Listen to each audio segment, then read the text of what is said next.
पंचदेव प्रार्थना एक शक्तिशाली मंत्र है। प्रातःकाल सच्चे मन से इसे सुनने से जीवन के सभी दुख तुरंत दूर होने लगते हैं।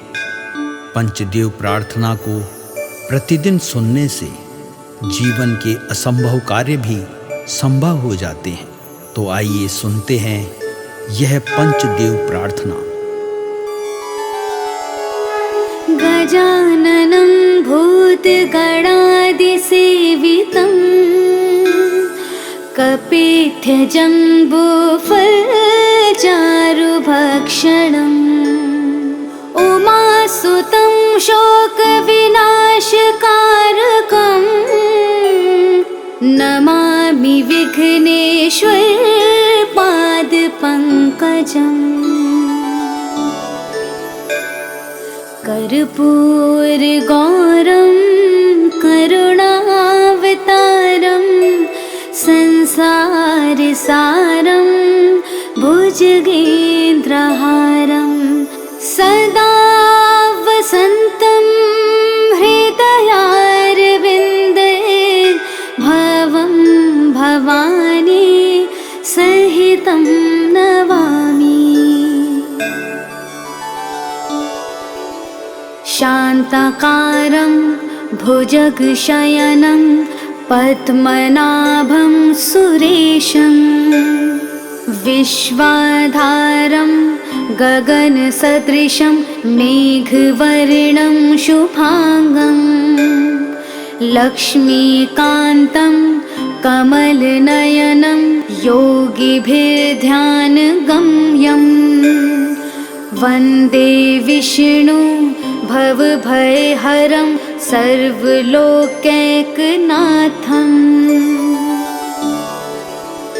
नीलाम्बुजश्यामलकोमलाङ्गं सीतासमारोपितवामभागं पाणो महासायकचारुचापं नमामि रामं रघुवंशनाथम्। मनोजवं मारुततुल्यवेगं जितेन्द्रियं बुद्धिमतां वरिष्ठं वातात्मजं वानुरयोधमुख्यं श्रीरामदूतं शरणं प्रपद्ये। करारविन्देन पादारविन्दं मुखारविन्दे विनिवेशयन्तं वटस्य पत्रस्य पुटेश्यानं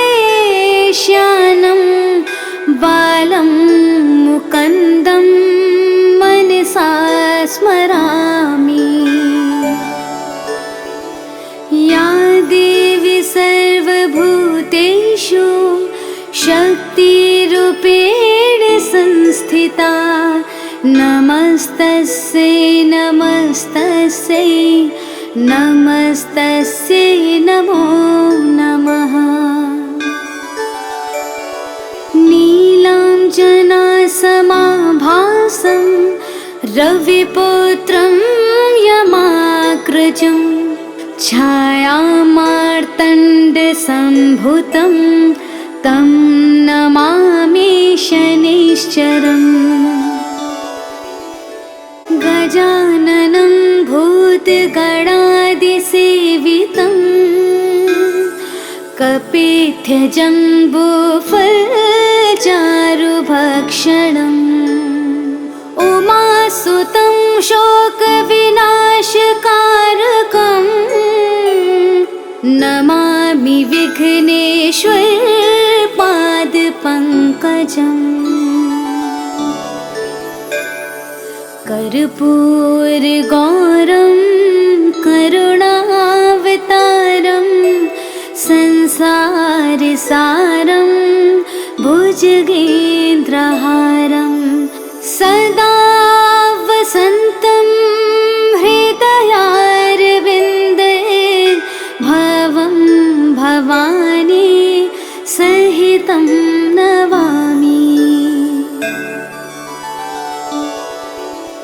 शान्ताकारं भुजगशयनं पद्मनाभं सुरेशं विश्वाधारं गगनसदृशं मेघवर्णं शुभांगं लक्ष्मीकान्तं कमलनयनं योगिभिर्ध्यानगम्यं वन्दे विष्णु भवभयहरं सर्वलोकैकनाथम्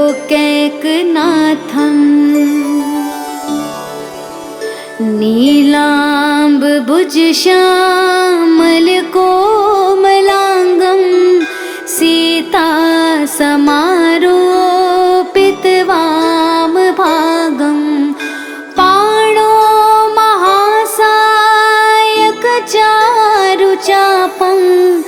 नमामि रामं रघुवंशनाथम् मनोजवं मारुततुल्यवेगं जितेन्द्रियं बुद्धिमतां वरिष्ठं वातात्मजं वानुरयूथमुख्यं श्रीरामदूतं शरणं प्रपद्ये करारविन्देन पादारविन्दं मुखारविन्दे विनिवेशयन्तं वटस्य पत्रस्य पुटेश्यानं बालं मुकुन्दं मनसा स्मरामि। या देवी सर्वभूतेषु शक्तिरूपेण संस्थिता नमस्तस्यै नमस्तस्यै नमस्तस्यै नमो नमः।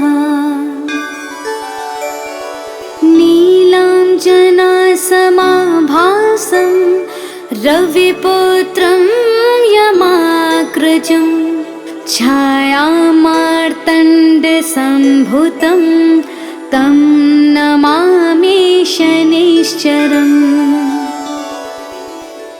गजाननं भूतगणादिसेवितं कपित्थजम्बूफलचारुभक्षणम् उमासुतं शोकविनाशकारकं नमामि विघ्नेश्वर पादपङ्कजम् कर्पूरगौरं करुणावतारं संसारसारं भुजगेन्द्रहारं सदा वसन्तं हृदयारविन्दे भवं भवानी सहितं नमामि। शान्ताकारं भुजगशयनं पद्मनाभं सुरेशं विश्वाधारं गगनसदृशं मेघवर्णं शुभांगं लक्ष्मीकान्तं कमलनयनं योगिभिर्ध्यानगम्यं वन्दे विष्णु भवभयहरं सर्वलोकैकनाथम्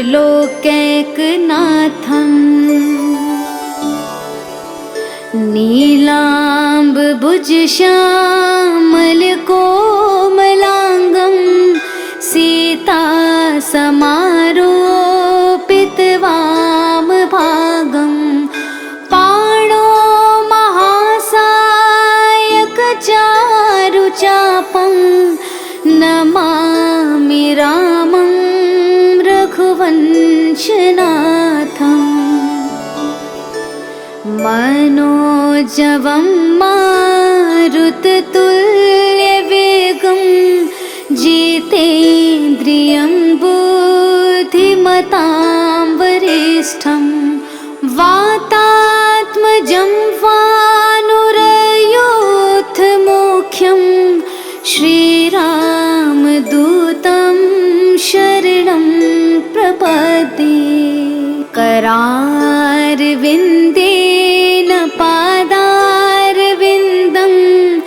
मुखारविन्दे विनिवेशयन्तं वटस्य पत्रस्य पुटेश्यानं बालं मुकुन्दं मनसा स्मरामि।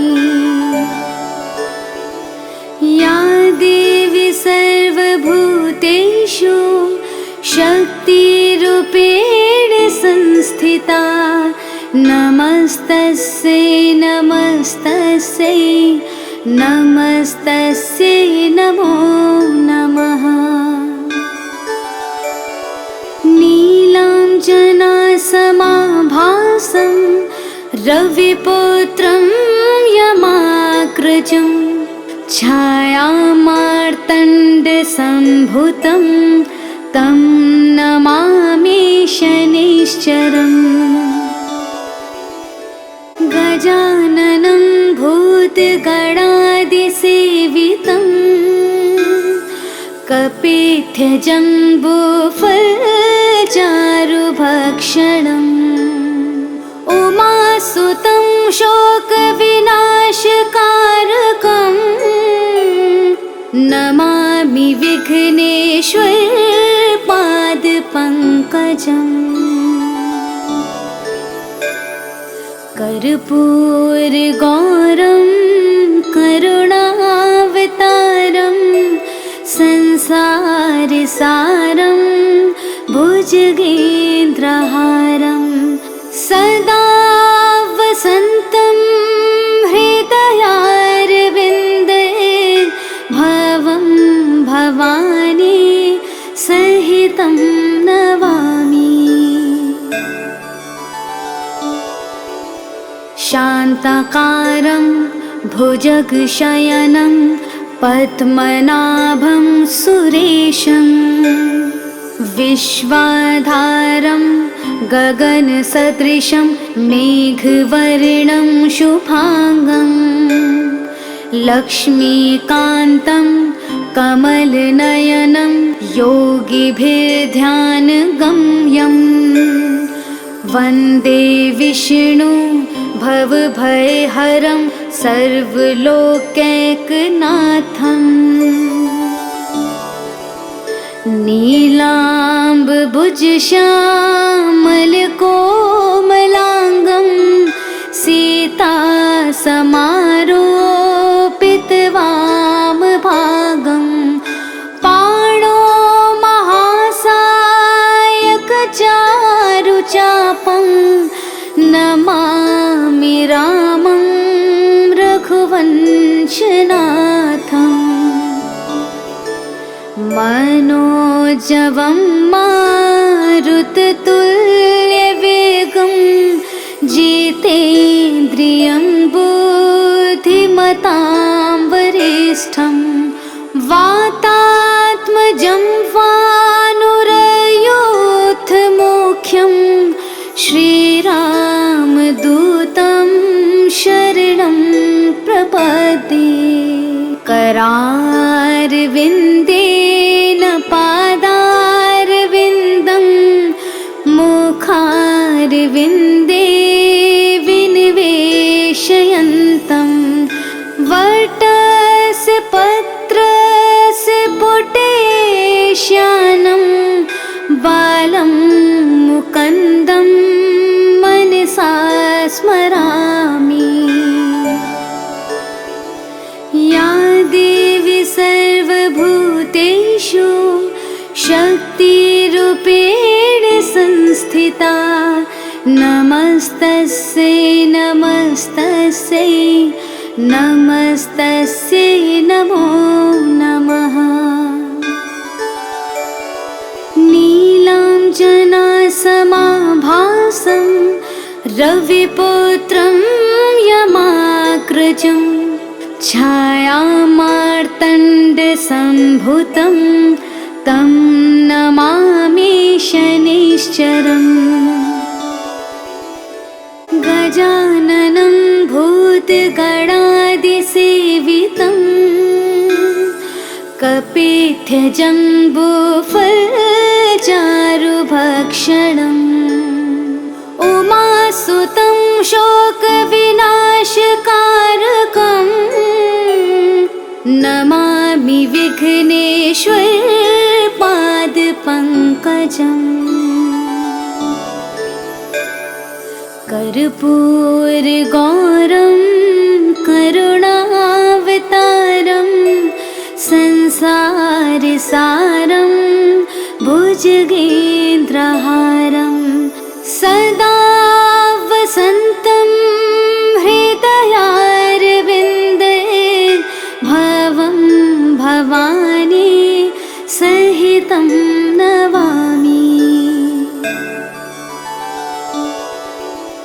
शान्ताकारं भुजगशयनं पद्मनाभं सुरेशं विश्वाधारं गगनसदृशं मेघवर्णं शुभांगं लक्ष्मीकान्तं कमलनयनं योगिभिर्ध्यानगम्यं वन्दे विष्णु भवभयहरं सर्वलोकैकनाथम्।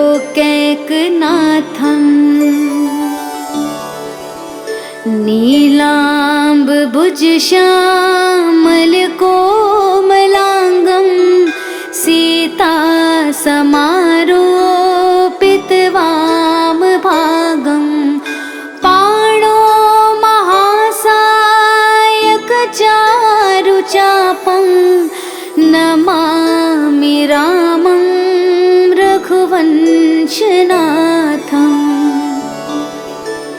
मनोजवं मारुततुल्यवेगं जितेन्द्रियं बुद्धिमतां वरिष्ठं वातात्मजं वानुरयोधमुख्यं श्रीरामदूतं शरणं प्रपद्ये। करारविन्देन पादारविन्दं मुखारविन्दे विनिवेशयन्तं वटस्य पत्रस्य पुटेश्यानं बालं मुकुन्दं मनसा स्मरामि।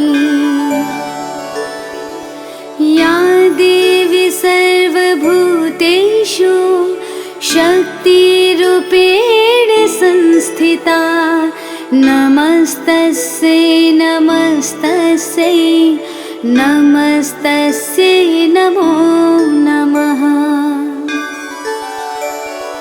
नीलाञ्जनासमाभासं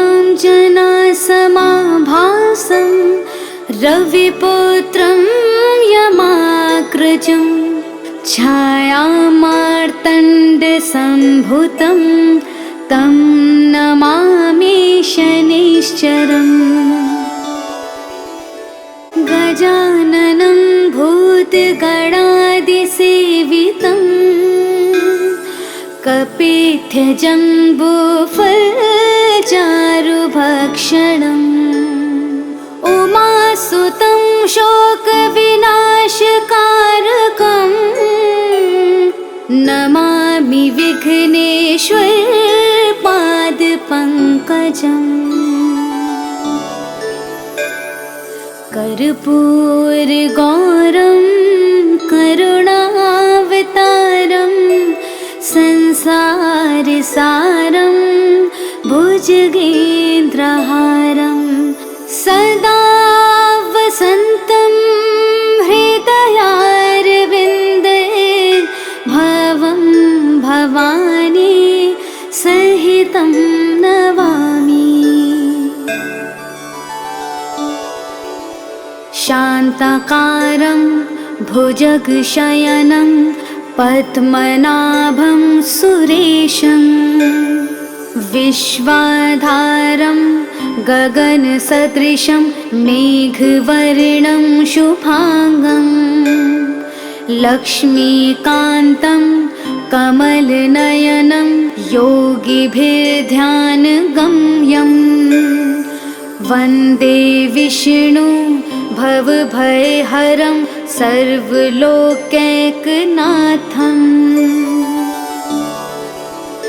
नीलाम्बुजश्यामलकोमलाङ्गं सीतासमारोपितवामभागं पाणो महासायकचारुचापं नमामि रामं रघुवंशनाथम् मनोजवं मारुततुल्यवेगं जितेन्द्रियं बुद्धिमतां वरिष्ठं वातात्मजं वानुरयोधमुख्यं श्रीरामदूतं शरणं प्रपद्ये करारविन्देन पादारविन्दं मुखारविन्दे विनिवेशयन्तं वटस्य पत्रस्य पुटेश्यानं बालं मुकुन्दं मनसा स्मरामि। या देवी सर्वभूतेषु शक्तिरूपेण संस्थिता नमस्तस्यै नमस्तस्यै नमस्तस्यै नमो नमः। नीलाञ्जनासमाभासं रविपुत्रं यमाग्रजं छायामार्तण्डसम्भुतं तं नमामि शनैश्चरम् गजाननं भूतगणादिसेवितं कपित्थजम्बूफलचारुभक्षणम् उमासुतं शोकविनाशकारकम् नमामि विघ्नेश्वरपादपङ्कजम् कर्पूरगौरं करुणावतारं संसारसारं भुजगेन्द्रहारं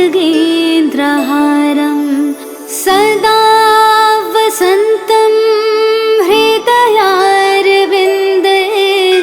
भवं भवानी सहितं नमामि।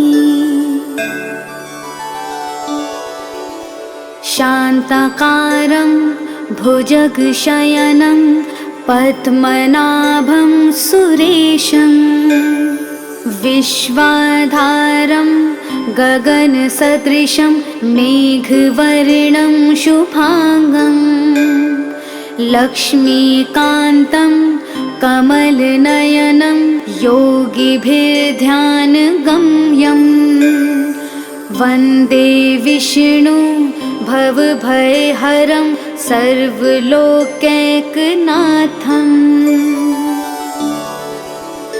नीलाम्बुजश्यामलकोमलाङ्गं सीतासमारोपितवामभागं पाणो महासायकचारुचापं नमामि रामं रघुवंशनाथम् मनोजवं मारुततुल्यवेगं जितेन्द्रियं बुद्धिमतां वरिष्ठं वा जम्वानुरयोऽथमुख्यं श्रीरामदूतं शरणं प्रपद्ये।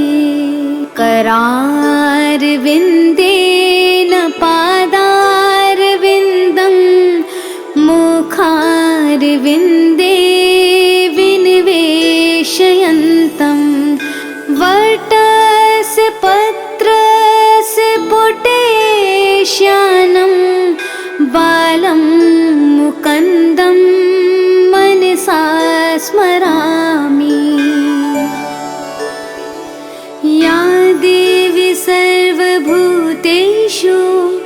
शक्तिरूपेण संस्थिता नमस्तस्यै नमस्तस्यै नमस्तस्यै नमो नमः। नीलाञ्जनासमाभासं रविपुत्रं यमाग्रजं छायामार्तण्डसम्भूतं तं नमामि शनैश्चरम्। गजाननं भूतगणादिसेवितं कपित्थजम्बूफलचारुभक्षणम् उमासुतं शोकविनाशकारकं नमामि विघ्नेश्वर पादपङ्कजम्। कर्पूरगौरं करुणावतारं संसारसारं भुजगेन्द्रहारं सदा वसन्तं हृदयारविन्दे भवं भवानी सहितं नमामि।